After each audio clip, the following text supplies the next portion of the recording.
Good morning everyone. So habang naghihintay tayo sa mga possible results ng ongoing talks in Russia regarding the potential ceasefire in Ukraine, let's take a moment para makita yung current Russia's advancement in Ukraine so far. So para makita rin natin kung gano'n na nga ba kalaki yung mga na-occupy ng Russia sa Ukraine territory. So habang nangyayari pala to, bantayan nating mabuti si US President Donald Trump while he is actively working behind the scenes attempting to broker peace negotiation between these two countries. For more details, let's watch tong video na to. And Vladimir Putin keeping up the pressure, now ordering his army to drive out Ukrainian forces in the Kursk region. The Russian military claims it has recaptured much of the area, and all of this comes ahead of peace talks tomorrow. Ako guys, nagmamadali na yung Russia sa pag-reclaim ng mga possible na pwede pa nilang i-occupy sa Ukraine. U.S. officials are trying to convince Russia to accept a 30-day ceasefire, which Ukraine agreed to earlier this week. It's been stubborn so far, right in the early going. Come on over here, the map will show you. Okay, this is Ukraine. Everything in red, Russia occupies. Everything in blue is a So guys, before tayo mag-start, sa mga nagtatanong, gano'n na nga ba katagal yung war sa Ukraine? So ito, search lang natin.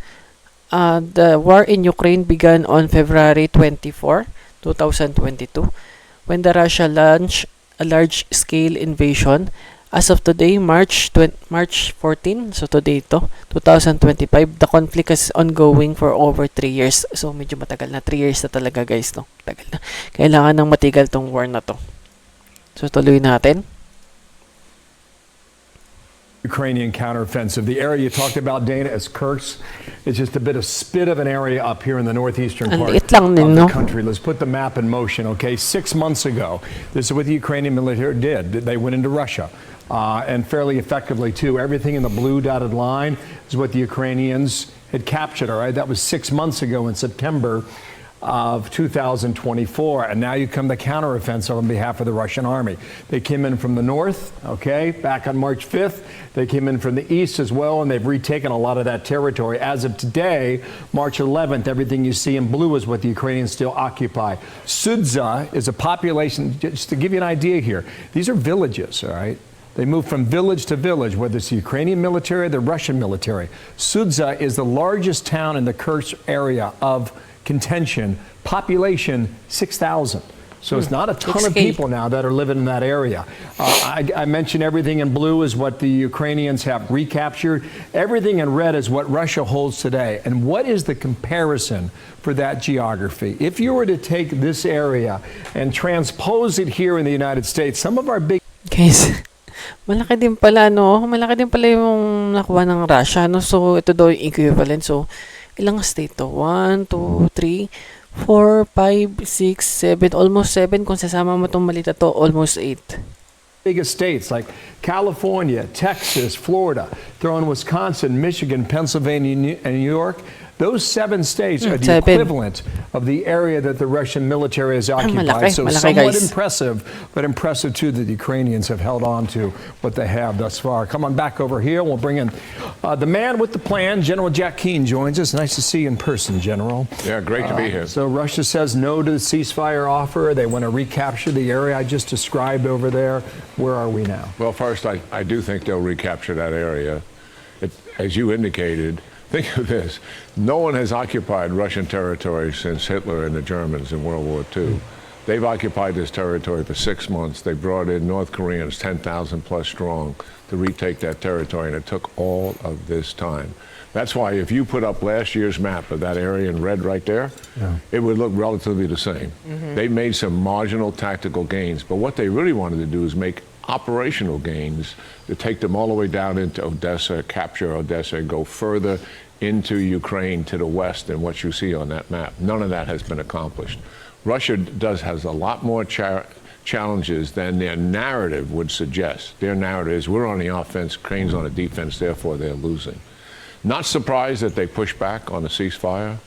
I'm not convinced yet that Russia is serious about making major concessions and willing to compromise. Kasi guys, no, si Putin medyo pabebe pa no? Medyo pabebe pa, ayaw pa talaga tanggapin na rekta yung yung peace talk no? Is to get to a peace agreement.